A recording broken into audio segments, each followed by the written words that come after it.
everybody. We are joined by NRG, who are coming off of their victory in the grand finals against Fnatic. We'll begin with questions from the room, and then we'll move to the online media. We'll give the first question over to the mic right now. Congratulations, guys. What was the hardest things after dominating for so long in the match against Fnatic? The hardest thing, like in the whole game, Yeah. probably losing after an 11-1 lead. But no, we overcame, almost choking. So that was definitely the hardest part. Okay.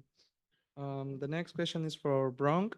What is the main characteristic of your team that made you champions? I would say we all have trust in each other. It's like the main thing, and we were playing with no hesitation in the maps we won. So I think that was the main thing. Hey guys, I'm Niall from the Score Esports. I just want to hear from each player what was going through your mind after Abyss, and then afterwards, if the coaching staff's willing to share, maybe what they think changed to help close things out on Sunset. I'll start. Like, damn, almost won champs, so now we have to play a couple more maps. After the game, it was very easy to reset. We were kind of making jokes about it. I know, like, I'm sure everyone was thinking about it deep down. It was 11-1 and we lost, but I remember specifically Sam after the game said, like, you guys really thought we were about a 3-0 Fnatic? Like, come on, like it's not that easy. And it was just easy to move on. I think our team is full of jokesters and we all made light of the situation. Yeah, basically what he said. I think after that, when you lose a map like that, it's best to just move on, even in like a BO3 series, any other matchup. But especially at the grand final, especially when you're up 2-1 after that loss, you just have to move on. And Brock or Scuba? Yeah, I think after Abyss, we just reset. Honestly, I think it was pretty easy for us. But I feel like going into Ascent, we start off slow again, so it was really hard to come back from that. I also think that the crowd helped Fnatic a lot. Going into Ascent, the entire arena was electric, like it was thunder for Fnatic, and anytime they got a little bit of momentum, that just carried on because of the crowd. So I think that's why they won Ascent as well. Thank you. We'll move on to the next question from Ravish. Yo, that was crazy, bro. Congrats, guys. Let's go, man. Thank you. Sam, you're welcome, man. Now, I want to talk a little bit. Firstly, hi, how you doing, Ravish? What's up? I think, Mara, you already brought it up a little bit, so I want to talk a little bit about and get thoughts from you all. But it is a very interesting situation to play in a crowd where it's like, you know, they're cheering so thunderously for the other team, right? So just a quick thoughts from all y'all to what it's like to be able to, you know, consistently kind of play the antagonist at times, right? Especially when the crowd seems to be against you and maintaining such incredible form throughout every single round and map and a comeback after comeback as well, too. Anyone's allowed to start. I've been on both ends, so it kind of sucks when the crowd is that much against you. It is a nerf. It's when the crowd's with you, it helps a lot, like more than people think. You kind of have to be there to experience it. But I'm just glad everyone on the team kept composure and was able to zone out the noise and just focused on what we've been doing for the last 3 months. Thank you. We'll move on to the next question. We'll take it from Miguel Soriano. Thank you so much. First of all, congratulations, guys, world champions. My name is Miguel Soriano for Sons of KS in Latin America. And my question would be for Ethan.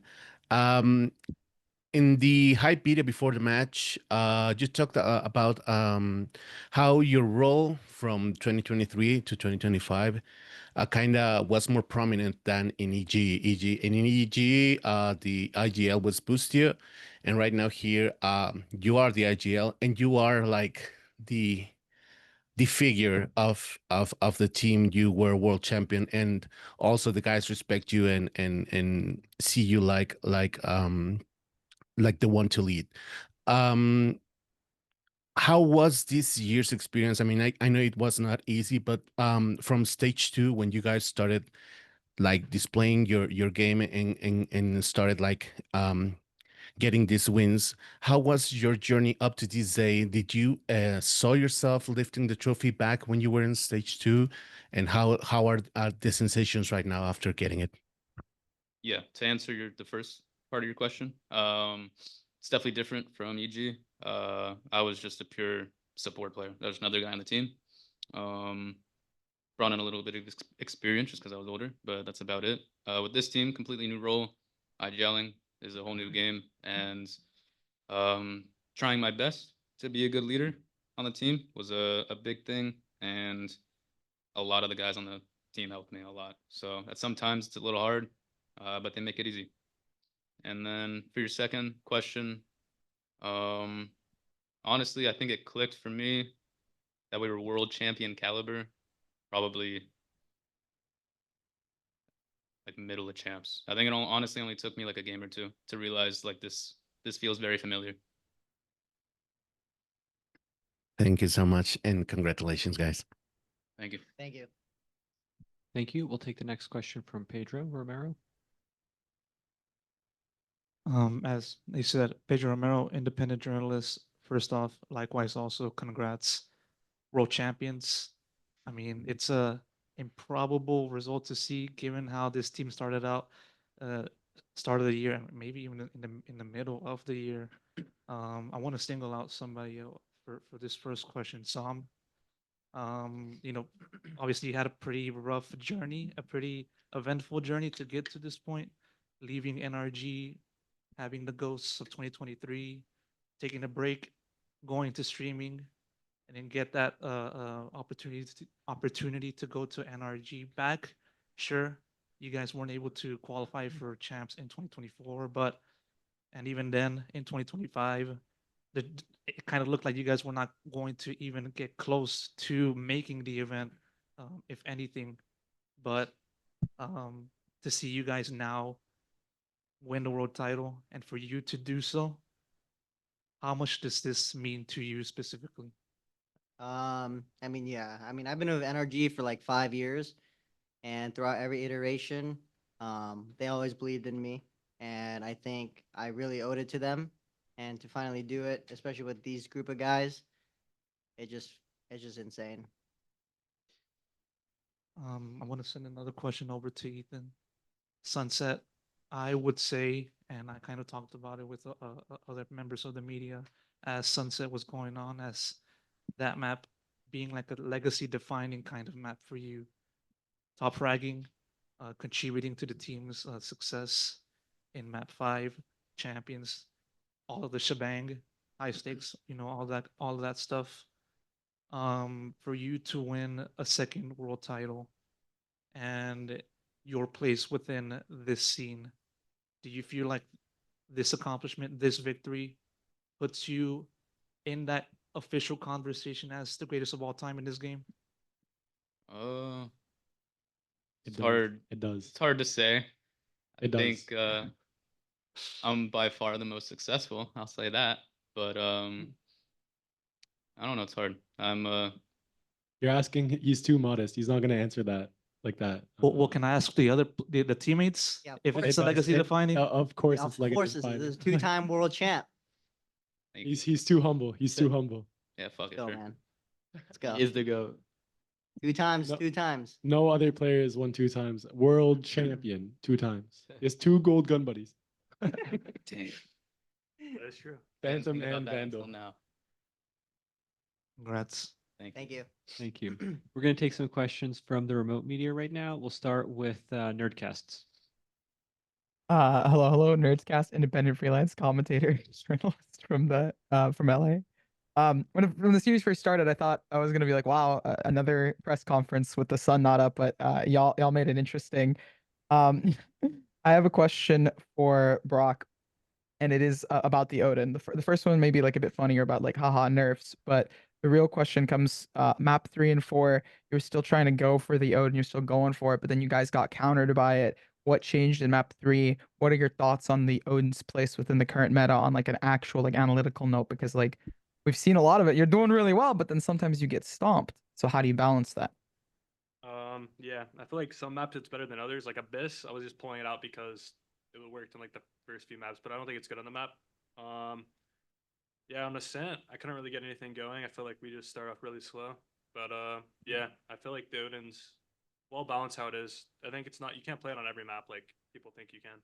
So yeah. Fair enough. Congrats on the MVP, and good luck in your guys' future. This was insane to watch. Thank you. Thank you. Thank you. Thank you. Thank you. We'll take the next question from Sierra. Yes, hello, Sierra Zobi, freelance esport commentator from Atlanta, Georgia. So, Sam, first off, congrats on the win. Georgia represent. But my question actually goes over to Coach Bonkar. With your win today, you not only showed world champion energy levels, but set Americas apart, giving the region the most VCT trophies. Despite this, obviously, the top Americas team is still heavily contested by what was shown in stage 2. So, I was curious, what do you think are or were the big differences between regional Americas competition and the global stage and performance that led you all to this moment and victory? I think the big difference regionally is there's way less pressure. So the teams you play, they will just do random things. They'll take random timings and just do plays that you in quotation mark shouldn't do. When you play on stage here, you have more important games, then everything is more on par of how you should play the game. And sometimes it's easier to play versus that. Depends on how you build your team, but think this group of people definitely thrives in those situations. It doesn't matter if it's a group stage game or a grand finals. We're going to play the exact same way anyways. Perfect. Thank you. And congrats again on the victory. Thank you. Thank you. We'll take the next question from Rosessa. Thank you very much. Rosessa from Jakarta, Indonesia. Congratulations, NRG, for the win, and also Ethan, double world champions 2023 and 2025. The question goes to Coach Bonkar, or maybe Strong can answer it as well. So I double check with the statistic for 2025. Both Fnatic and NRG have very low, even NRG have 0% win on Sunset. On map 5, Sunset, what was your team talk, and also what was your motivation word was to the team towards the map 5? Especially we had a Fnatic equal the map and maybe won the river sweep back then. Yeah. We were very comfortable on Sunset, to be honest. We practiced and prepped all 7 maps. We didn't need to play them. The teams we lost versus in Americas on Sunset, that was very tight games. It's like some of the best Sunset teams in the entire world, G2 and Sentinels. We were super confident coming into Sunset. It was high up on the list that we wanted to play that map. There was just better maps on the table, to be honest. So we were super comfortable going into the 5th map. Yeah, honestly. So Fnatic obviously does that comp change compared to what they did the day before.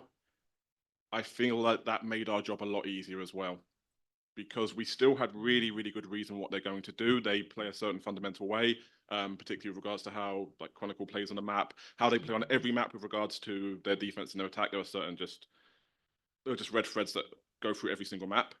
So when I kind of saw the changed comp, I was like, okay, this is great, because I know they're not going to play too differently, even though they're playing double duels. I know they're not going to play too differently, but I also know that this is going to help us focus on ourselves. And that was a huge, huge thing that was missing for us, I think, map 3 and 4. We weren't focusing enough on ourselves. We weren't focusing enough on our own gameplay, like all of our protocols, basically. Like, we screwed up on that.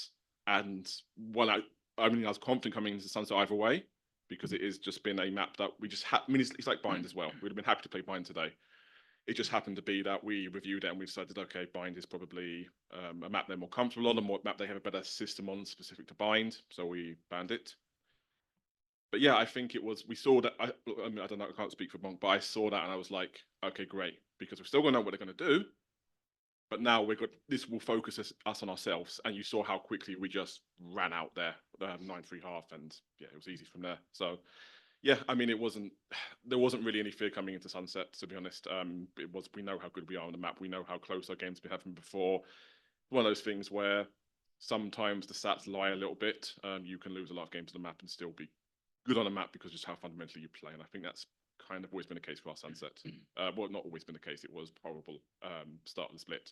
But towards the end of stage 2 and into this tournament, we were confident in it. We knew we could play it well fundamentally, and yeah. It was phenomenal on Sunset, and congratulations once again. Thank you very much. Thank you. Thank you. Thank you. We'll take the next question from Shayo. You can unmute your mic, Shayo Wagger. Hello, hi. Can you guys hear me? Yes. Awesome. Yeah, this is a question for Mata. Mata, you played 5 different duelists inside this entire match, which is so impressive, the versatility. When it comes to learning that, we've seen some of the best players in the world unable to pick up Yoru. We've seen people play so differently and sometimes unconfident on certain duelists across the board. You played everything amazingly. You have your own style to it as well. Where do you learn how to get so many characters under your belt? Where does that start? Was it in tier 2? Is it in ranked? Talk to me about becoming like a 5-point duelist like you are now. Honestly, I want to give a shout out to my old coach, Mac. He was the first person to tell me, because I used to say that I couldn't play other duelists, and he would always kind of tell me that I could. But then down the line, it becomes very easy with Bonkar on the team, because he constantly reinforces all the good things that you do on an agent, constantly tells you to keep playing your own game. And that kind of just lets me do whatever I want on the agent. And you see, even in the upper final, I just like TP'd in their spawn on Yoru.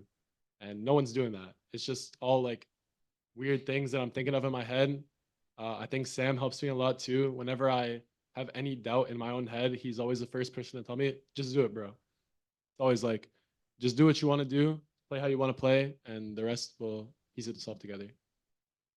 Awesome. Thank you. The jackets, you guys look amazing in them, man. The bling as well. Combination. World champs. Congratulations.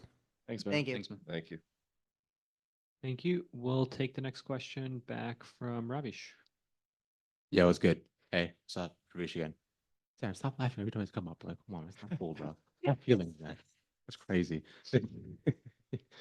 Real quick, I just want to just toss a bit of a wider one too.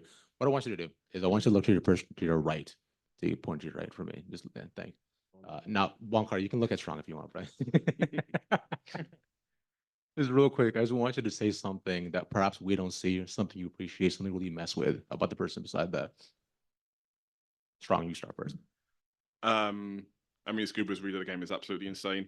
Like, I think this was the first time we've actually lost in an overtime. We usually, I think we've won like 7-1 score, 7-2 score games or something like that. And he's usually like a massive part of that. Like, there's obviously he's not. I mean, he's a quieter guy. He's not coming in all guns blazing from the start. But when it gets to these pressure moments, when it gets moments where we're trying to find an answer, he always has the answer. And I think that's that's the thing that really can't come across outside of the comms. But that is such a huge thing with Scuba. So yeah, I'd say that. Thank you, brother. For Brock, I would say he's one of the most stand-up guys I know. He never tilts, and he's one of the most hardworking people I know behind the scenes. You'll never know how much time he puts into like the Odin. Like, I know that sounds hilarious to you guys, but like I've never met a player who will go in an offline server for 2 hours and like watch the enemy team's VODs and find spam lineups with the Odin. So he puts in a lot of hard work, and it's paying off. Thank you. I would say for Ethan, I was like picking up the IGL role, and there was no one else at the very beginning. So like that's something that really gambly for your like career. So I think that's like really huge that you picked it up. I want to do that. For Sam, I think I'm gonna ruin his facade here because on stream he's a really chill guy and funny, but in game he's like my second leader, and he does a lot. He does a lot for building the confidence back up. I don't think without Sam we would have came back from losing 111. Complete emotional anchor. Yeah. Let's go, man. Thank you, man. Adam, you are genuinely one of my bestest favorite friends I've ever met, online or in real life. You're such a genuine guy, and it's just so easy to just talk to you about anything. Love you, bro. Love you too, man. Aw. Bonkar, I think everybody in the room, everybody on my team, everybody behind the scenes knows that he is the best coach in the world. It is not even close. There's no one even close to how good Bonk is. And people have been saying this for 3 or 4 years now. And it's true. You are the best coach in the world. Retweet. Thank you. I appreciate it a lot. Strong, to you. You are a very good guy. You know exactly what you're doing. And I've never met anyone else in my entire life that is as good to have conversations with. You are very neutral all the time. You will always point out the good things, the bad things, and how to work around stuff. That's why I always ask you first before I make any decisions. And I appreciate that with you. Thank you. We're a perfect team. And Let's go, guys. yeah, dude, W World Champ. Let's go. Congrats, guys. Let's get it. Good Thank effort, you. Also, Ravi. Sam, start streaming again, bro. What are you doing? Thank you, Ravish. Much love. Thank you. We'll take the next question from Adian. Hi, Adli Adian, Timosera for VALORANT.GG. First of all, congratulations on becoming world champions. This question is, I think it's primarily for Scuba, Brock, or Mada. Of you guys immediately came from tier 2, especially from Brock, who came from as recently as Shopify, as well as I believe Scuba from Qbert, and then before that Oxygen. How do you feel for you guys, all of 3 of you, having that journey from challengers, from tier 2, grinding all the way up, now having the chance to be now actually being crowned world champions? The journey that you had through it, how does it describe that the opportunity that a lot of upcoming superstars in tier 2, and what does it reflect to you back actually? Start us off, Scoop. Man, what a question. So yeah, I mean, obviously I was playing tier 2 for 3 years. Every year I had tier 1 offers and nothing really worked for me, but I kept patient and I always believed in myself that I would make it here. Obviously I didn't really think that be a world champion first stage in tier 1, so there's no words to describe how I feel there, but just stay patient, and if you have self-belief, then anything in this world is possible. So Yeah, I was saying same thing that Scoop said, but you have to be patient when you're in tier 2. But like you don't get opportunities very often to play in tier 1, and everything this year happened so quick, in my opinion. So it doesn't feel real for me yet, but I think it'll hit me tomorrow. But yeah, it feels amazing. I think patience is probably the best word to describe how you have to get to where you are. Like when I was 16, I was seeing all my friends from Counter-Strike, Leaf, as Leaf, Asuna, Penny, me in Counter-Strike when we were all 16. And all 3 of them just had so much success when they swapped to Valorant, so much. They all went to internationals, everything. And I just had to sit there and kind of wonder, like, why not me? But at a certain point, you kind of got to stop blaming the world, blaming like, why is it not me? Why is it not my time? You just got to work. It's got to work. You put in patience and anything is possible. Now we're world champions. Awesome. Hope to see more of you guys later. Thank you. Thank you. Thank you. Ethan, if you'll indulge me for a second.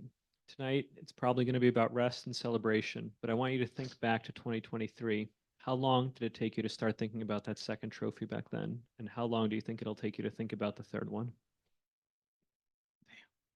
I probably thought about it right after we won. And then probably quickly forgot about it as our year went on. It seemed pretty out of reach. Same thing now. I think I'm already thinking about the next one. Thank you. Pedro? Pedro again. The teaser for this grand finals feature, Ethan's wife and Ethan having that conversation about the significance of the event, the match, and what it would mean for, your individual career and also that of the team.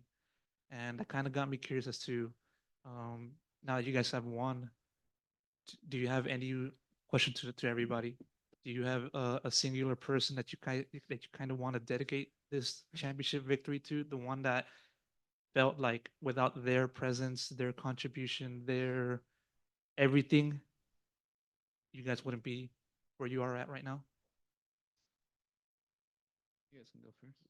Yeah, for me, be my lovely girlfriend, Katie1, and not just her, my mom. I flew out my mom, my sister. This is their first time ever watching me at a live game. I've been competing for so long, but this is the first time they actually came in person to watch, and I just knew it was the one. And my dad as well, he's at home. He didn't want to travel. I respect it, but he's also at home crying.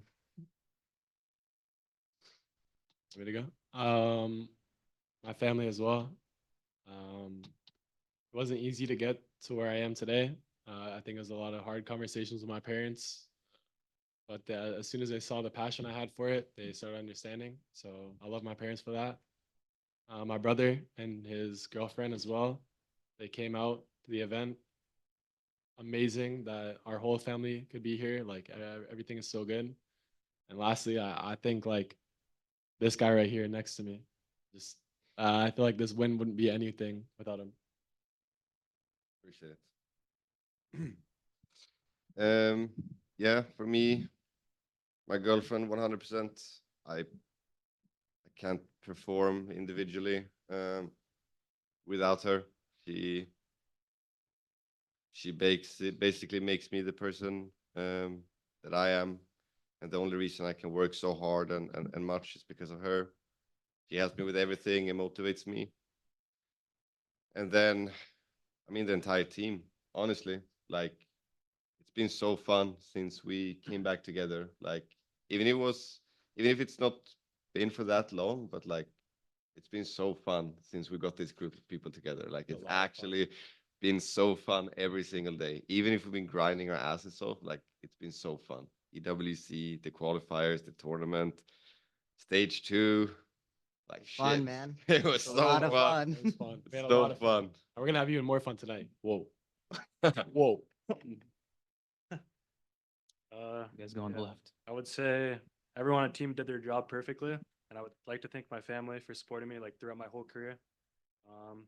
Yeah, can't do words to describe it. But. I would just like to say thank you to everyone at NRG, the staff, my wonderful teammates, and all the lovely people I've met this year that surround our team environment. You've helped me in so many ways that I can't even explain. The start of this year was really hard for me, and now I just feel like I'm on top of the world. So I want to say thank you to all of you and all the people I've met this year through them, all the staff, my manager, Big Rye, Jamie, Sen, all you people. You've been such a positive impact on my life, and I don't know how I can ever repay that. Yeah. Crazy. For me, of course, my family, of course, everyone on the team, but 2 other people. Salah, who was head coach in Valorant for 4 or 5 years. There is no chance I'd be in Valorant if I hadn't met him in 2020. And Twiston. I don't need to elaborate on that, I think. So. Last one, my wife, Kelly. She's a very important person in the background for me. She allows me to do all the things I do, and while also giving it my 100%. I've known her for almost 10 years now, so she's been doing it a long time, and I respect that. Massive congratulations. Thank you. Thank you. Thank you. Thank you. We're going to take 2 more questions, with the first being from Zach from Hotspawn. Thank you very much. Congratulations again on your win today, guys. That was a really bonker series, really fun to watch. Talking about bonker, my question is actually for bonker. That was unintentional, I promise. So I think when I interviewed you during Americas, one thing that you mentioned that was that you really wanted to play against Fnatic and Boaster in particular, and you got an opportunity to do it on, the biggest stage for a trophy, all the work. So what was your mindset kind of going through the series, especially after they managed to make that insane comeback on Abyss, and having beaten them, saying that since you said that was one of your goals this year, how do you feel? Feels great beating them, not just once, but twice. So it wasn't just a fluke, I guess. I mean, mindset after Abyss was just try to reset and try to tell the guys why it went wrong and how it went wrong, and just hop in on the train again for everyone and just keep going. We knew Ascent was coming up, a very, very tough map, like they're one of their best maps. So we knew it was going to be super hard, but But yeah, we got going there on the second half of attack, and it was good for this fifth map. Okay. Thank you. Thank you very much, guys, and congratulations again on your huge win today. Thank you. Thank you. Thank you. Thank you. And Solera, would you like to close this out? Hello, guys. Congrats with the win. That's insane. You're world champions now, and you gave us an incredible best of 5 today. So you achieved something that a lot of players are only dreaming about, and only a handful of players know what it feels like. So can you share with everyone else like what it feels like standing on that stage, lifting the trophy, and knowing that, oh my God, I'm the world champion? Yeah. This whole tournament, I was thinking about it every night because I saw the potential in our team since the first day we got here. I knew there was a very good chance of winning this whole thing. That's how much trust and belief I had in my team. And that last round on Sunset, I can't believe it. It was a 3v1. We're sticking the bomb. There's no way for him to win. The only thing I hear, I'm not even looking at my screen. I don't know what's happening. The only thing I hear in the back of my head is Ethan going, "We fucking won world champions." And that was insane to hear. I didn't even play the game. I just got up. And it was such an unreal feeling that my whole body went numb and just tears started coming down, and it's insane. That's insane. And lastly, how are you gonna celebrate tonight? Can we say it? Lunch. Blackout. Blacking out. I'm in. Oh wait, what's the promise? Everyone's in. Everyone's in. All right, we're all in. It's gonna be a crazy party. Yep. We're also looking for Shanks. We want to shave his head. Where is he? Oh yeah, Shanks, you got Shanks, Shanks' head. where you at, Yeah. boy? He promised. Come on. He's hiding. We're gonna call out Shanks here, so if anyone can clip this and tweet it at him. About 3 months ago, when we were in a rough spot for stage 2, you were watch partying one of our games, and you said specifically, on everything, if NRG wins champs, I will shave and go bald. So Ryan, we're looking for you. We got the razor too. Yeah, we got it for you. We got the razor. I'll hold them down. Thank you so much, guys, and have fun tonight. Thank you. Thank you. Gentlemen, thank you so much for taking the time to speak with us today. We have just one more ask of you. If you can all stand up and push your chairs to the side, we'd like to get some photos of you standing next to the Champions Trophy. No worries. Sounds good. Thank you. you.